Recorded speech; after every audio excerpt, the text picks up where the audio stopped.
Assalomu alaykum va rahmatullohi va barakot. Xo'p, خوب هستین تنجین سلامتیتون خوبه زنده و سربلند و خانه‌آباد باشین. یک خماری ویدیو کلیپ اومده نمیدونم درباره چی ویدیو کنم. خیلی درباره همی تاج تاکسی درباره همی شیرالی یک ویدیو میکنم. بسیار مرا همین رازگون گرفت اگر باور کنین که نمیتونم ده همین چیزی حقا همین سیاه میگم سفید میگم. همین شیرالی تاج تاکسی کیه ما چیکار کتیبه شناس شده چیکار کایزده وای کنه درباره همین سخن میگم کدوم ده که اینترس هکو خیلی گوش کنه. بول لچینی گایمرید کیسده گایمرید لچینی کیسده این برادرم زنگیره هم که گیزو میکشه گرد زنه برادر عزیز چند سال شی برادر گایمردی؟ یک سال شی مرحمت رزولتات هست؟ بله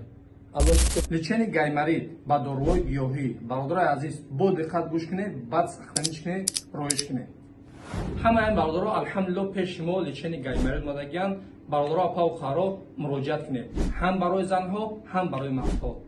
دوستان عزیز یکی از نشانه‌های گایمرید چیه؟ یکم پیشانی در میکنه، دوم چشم در میکنن، سوم راه نفس کشید خینه، چهارم تست گری میشه. برادر عزیز کدومید که همین نشانه‌ها داره میتونه که مراجعت کنه لچینی گایمرید با داروهای گیاهی بیش پریس بیش لنگ به عذاب پروست زنگ میزنه مراجعت میکنه ما انشاءالله در خدمت شماییم.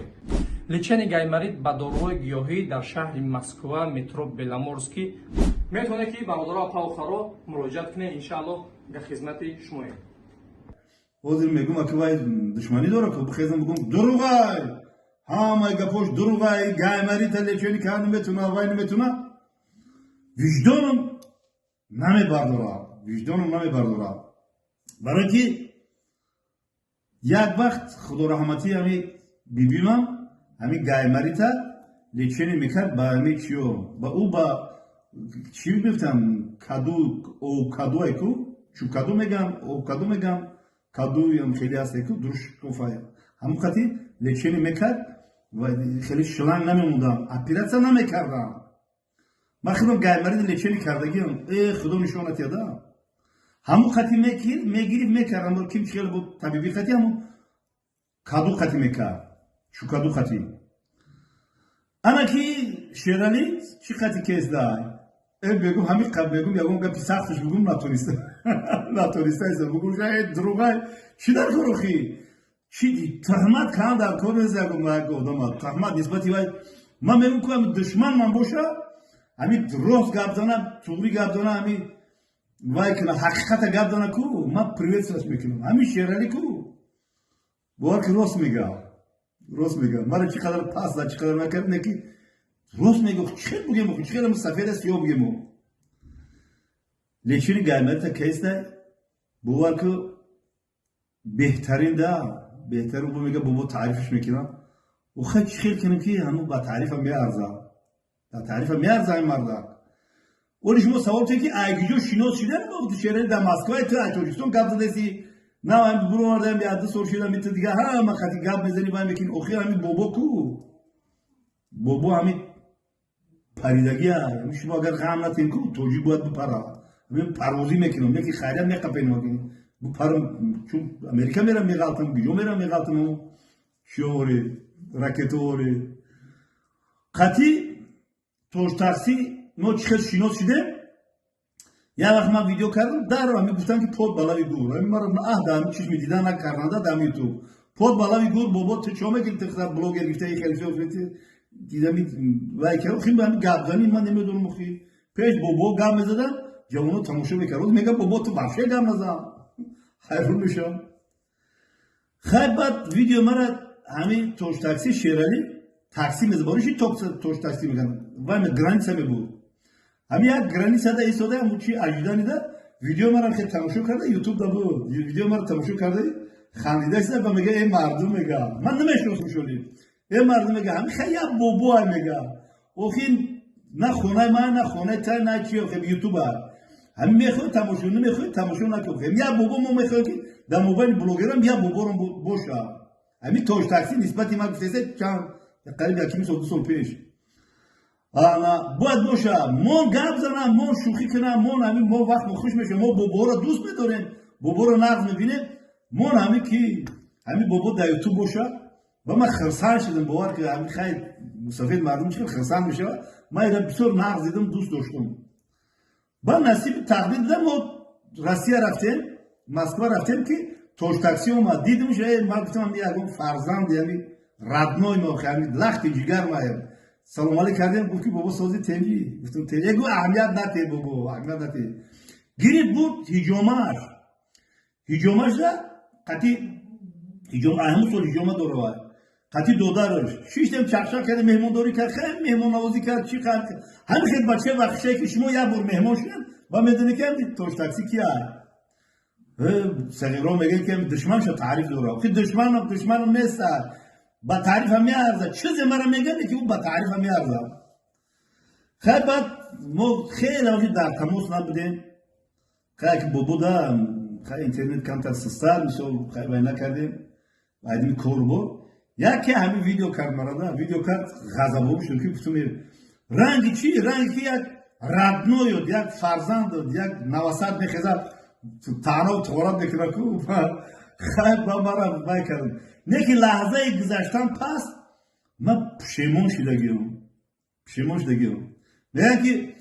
آب اگر 100 پاره گردد باز با هم آشناست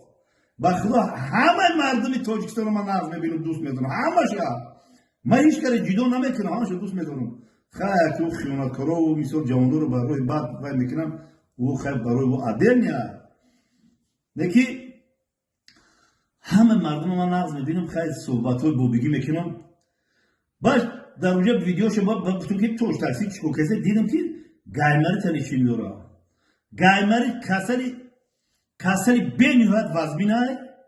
گایمری تمالی چی کرده که میبرن شپریس کتی انا بینید امو شپریس هم که چیکار کاردونه با خدا دا هم که کاردونه شکوف میکنی کو هم که شپریس کتی که کول میکنه با هم که مج خرپاس میکنه شپریس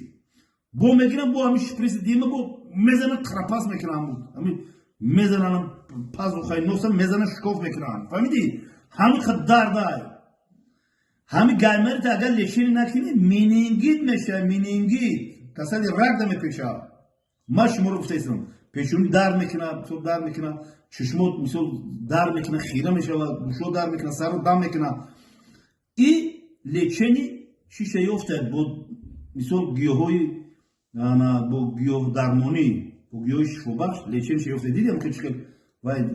چون ضربه و پرده و همه چی تازه میشه خدا هیچ کارن شونت یا اینا لچنی کندر کو بسیار گریم میشه بسیار احسن میزنی بسیار وای میشه و چشمات تو او میره برای همین چی خیلی من تعریف نکنم خیلی تعریف نکنم اگر این همین آدمایی که لچن میکنن اینم خیلی برویم بگن که او ما لچن یافتیم وای کردیم کو پروستا چی بگم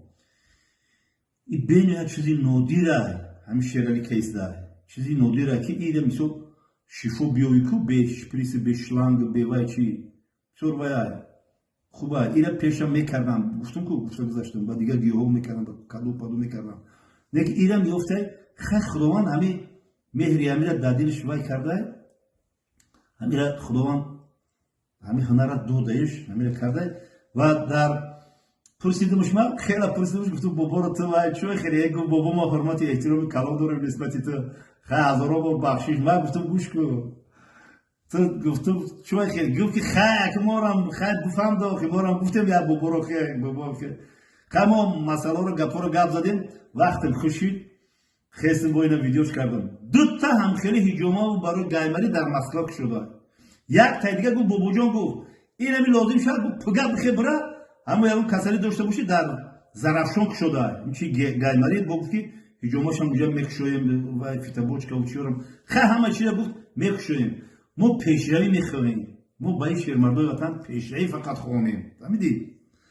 یک چیز دیگر گفتنی هستم که آدمان از دوستی یا با انبخت دشمنی آرد به مردم روزی سخت زنده و سربلند باشین. خب در حق همدیگر دعاگو هستیم. توش تاکسی شیرالی بهترین انسان های. چی میگن؟ میگن ای خرداوه ها لخشیدن، ای کلونو بخشیدن. هزاران بار ما بخشیدیم، همه شما رو ما بخشیدگیم. چه زکی میگن ما شما رو بخشیدگیم؟ شیرالی جان، همین کاری که تو میکنی هم ثواب این دنیا رو میگیری، هم ثواب قیامتی که مردم لچنی میوام. زنده و سربلند باشین. همین نمرود زنگ بزنین، من همین برادر در تماس بروین. بهترین ها